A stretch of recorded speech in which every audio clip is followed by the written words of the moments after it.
So what's first, John? We have crisis communication. Crisis communications. And I'm assuming you just want to know about it in general?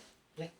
Okay, so crisis communications is sometimes thought of as a subset of emergency management, but it is a completely separate discipline. If you don't know much about emergency management or disaster risk reduction or some of the different things that we do, in the business continuity and the Continuity 101 book that I wrote and is a part of what we do for service provision for Prepared, in that video section, one of the videos, I believe our first or second one, goes over that in more detail. If you could add in post the video and the timestamp where we go through some of these definitions, you can have access to that to view it as you want, so to see how we view this. But kind of short version, disaster risk reduction is the thing where you're trying to view risks, then figure out what to do with them. How do you prepare for them? How do you prevent them, mitigate them, respond to them, recover from them? And there's a whole thing on that.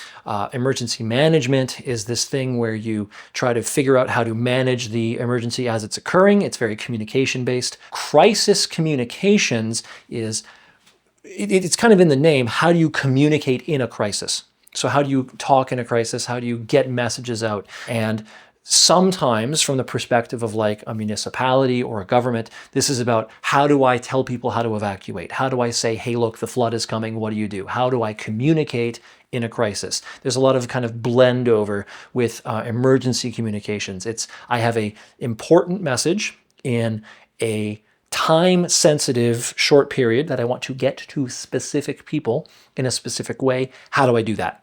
That's kind of the idea here. In a more business situation, it may be the business made a mistake or a representative of the business made a mistake. There was a controversy. How do we manage this controversy, this crisis, etc.?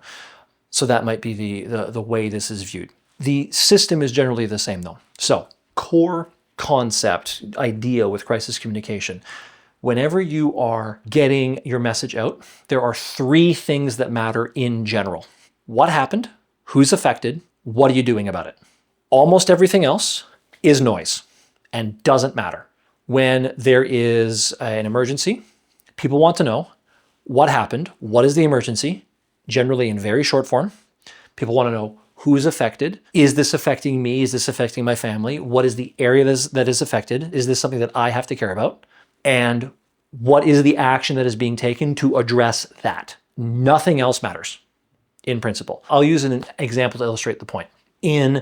I forget year, because I'm just pulling this from my brain, but we can link, if we don't have the link in the actual video, we'll leave a link in the description, but this is an example here of the case. There was a case with the Royal Bank of Scotland where they had a total service outage for their technological services. People couldn't access their accounts for 2 weeks because of a bad IT update. There was some focus from people and in general on whose fault was this, who's getting fired, etc., because it was an IT update. There was an issue with staff. That piece doesn't actually matter. What matters is what happened. There was an outage that we no longer have access to the ability to do electronic banking. Who is affected? The whole country that uses this service, right? 2. And then 3, what are you doing about it? Now, the what are you doing about it needs to directly address the problem that is affecting the people. The witch hunt, as it were, for the person that caused the problem isn't directly solving the problem. It doesn't matter. What they did and what is relevant, 1, your money is safe. So they didn't lose the money. They didn't lose the record of accounts. They lost the ability to transfer it. They lost the ability for you to access your accounts and get the money. So number 1, important message on the what are you doing about it? Your money is safe. 2, and this is something that they decided to do because people can't transfer money, they can't pay bills, the supply chain breaks down because you can't pay for services, commerce doesn't happen, basically. They said for their corporate clients, they kind of arrange things on a case-by-case basis, and they figured that out more manually. For the regular consumers, so you need to pay your rent, they said you can come into a local branch and you can withdraw a certain amount of money on basically a trust me basis. And when they get services back up, they'll check against the records and make sure that amount is actually in your account. Because some people went into the bank and just withdrew money that they didn't have, and then they followed up and police, etc. But think about this. Your money's safe. We will cover your rent. Your money is safe. We will cover whatever you need to survive while we resolve. You're the person that has no access to your money. Number one, you've been told you haven't lost anything. It is being fixed and you're not losing anything. And two, the immediate panic of what stuff I need to figure out because how am I going to pay for the kids' lunches? How are my kids going to get fed, right? That, we got you covered, come into the branch. Do you really care anymore? What happened? There was an outage. Who's affected? You. What are you doing about it? Your money's safe. Come in. We got you covered. Simple. 1, 2, 3. Got the message. Got it. I got to go into my bank and then I'll figure it out. You don't need anything else.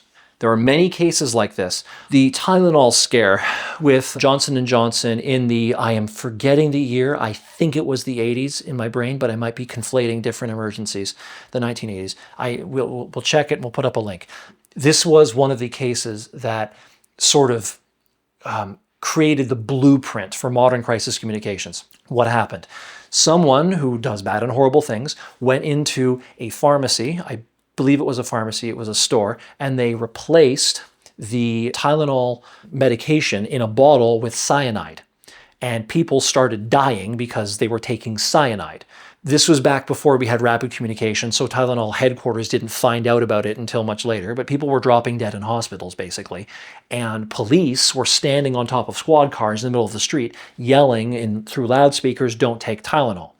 What did they do? What was the crisis communication strategy? Okay, what happened? Something's wrong with Tylenol. They don't necessarily know that someone has been tampering with it yet because this isn't the era of social media. Information isn't moving quickly. But they know that something's wrong with Tylenol. So what happened? Something's wrong with Tylenol.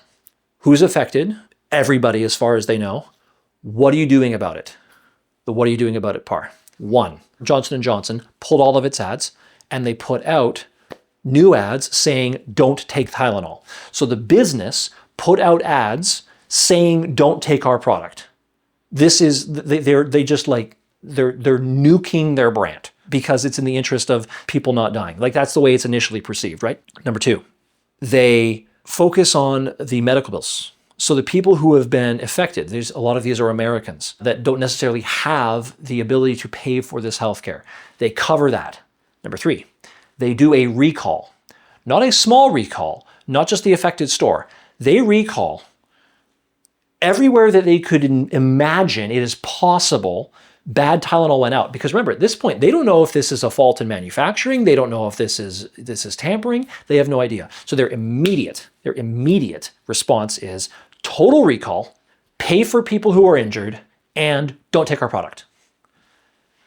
Now, look, you're a person that is concerned about, kid being harmed, and the company that has been involved in this says, there is a problem with Tylenol, or there's a problem with our product. It may affect you. Immediately return your product. If you have been harmed, call this number and we will pay for the medical bills, no problem.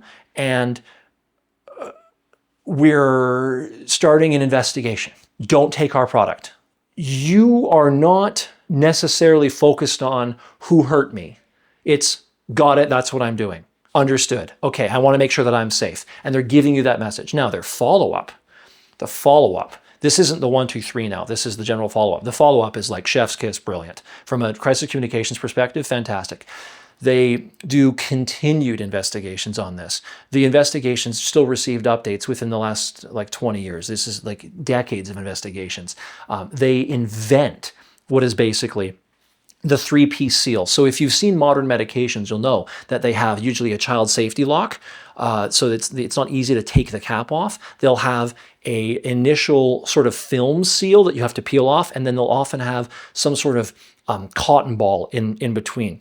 That's a 3-point contact so that it is hard to tamper with medication. That exists because of advancements in drug technology, because of this Tylenol case. So why does each thing there exist there? The first side of the seal is to prevent kids from getting into medication as easily. The second is if you see it's broken, you think it's been tampered with, people could move pills. And the third, the cotton ball, is actually because someone could potentially put a needle through that initial sort of seal and with a very small hole, but not sort of break it open. And it might be hard to detect, to tamper with it.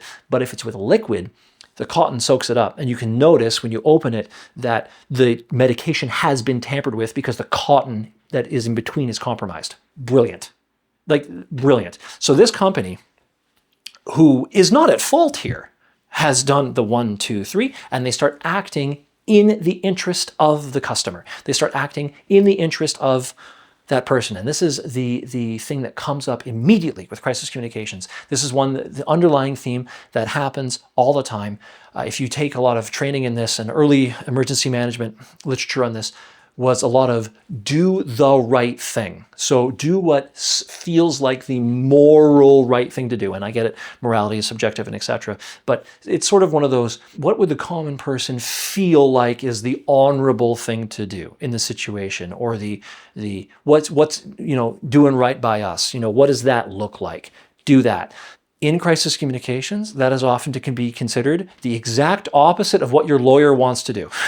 The lawyer, generally speaking, and this isn't always true, but there is a lot of butting heads between the crisis communications experts often and the lawyers, because a lot of these actions you're taking sound like admitting fault, which from a legal standpoint is often not ideal. Now, both of these industries over time have actually gotten a bit closer now. So now there's some thought on, there's ways to kind of act in a way that is benevolent while not necessarily admitting fault, that some lawyers have been more happy with. And there are ways to not admit fault, but still do what's in the best interest of people that is going to be better for your reputation, that the crisis communicators are okay with. So they've kind of gotten better at working together, but especially initially, there was a lot of butting heads between these two. That is, based on your prompt, I guess, my initial blah on crisis communications.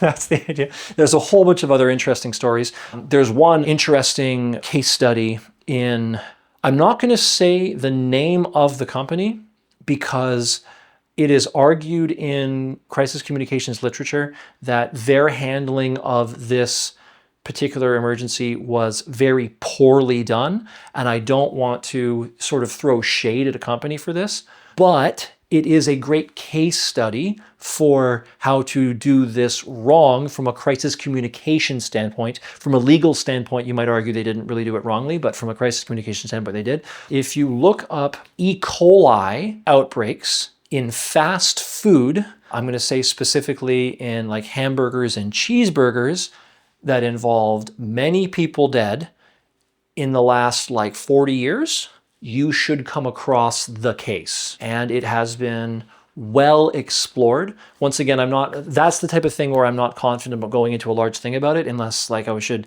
maybe I think to go into that one, I'd want to like contact that company and say, hey, are you okay with me doing this sort of thing? Because it's a bit of a brand risk for them, and I mean, we study it academically, but it's another thing to make a video and just blast this out because the context gets kind of sketchy. But there are some really, really good cases of crisis communications being done poorly, and if you, like with students, we'll take, this is how you ought to do it or ways to do it, and then take this case where it wasn't done as well.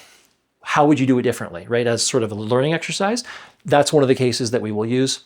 Yeah, so there's sorts of things you can do. If you come across somebody that is doing crisis communications for like any controversy, it could be an internet controversy with content creators, whatever, like it doesn't matter what it is, and you notice that it's taken very poorly, it's received very poorly in general, broadly speaking, look at, are they doing, what happened, who's affected, what are you doing about it, and look at the what are you doing about it part. Is it focused on sort of damage control around things that aren't really relevant?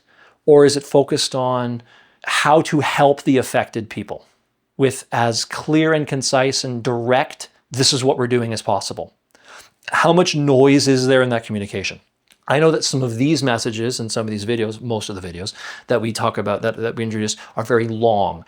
They will have a lot of detail. This isn't crisis communications. If you're doing crisis communications, it's generally very, very short, very to the point, very information rich, and not a lot of words. And you're getting right to the core of what people need. I need to, my city's flooding. Where do I go? Please check, website, thing, whatever, for your zone. Go where your zone says. You live in zone 5. Zone 5, go to this shelter, this address. Now. I'm in zone 5, I go there now. If you cannot, follow this instruction. I know what I need to do. No other irrelevant information. Give me exactly what I need to do. I'm happy, right? That's kind of where you're going with this. Once again, if you want more detail, let me know. I know that was kind of detailed, but just, yeah, I can go on about this stuff forever.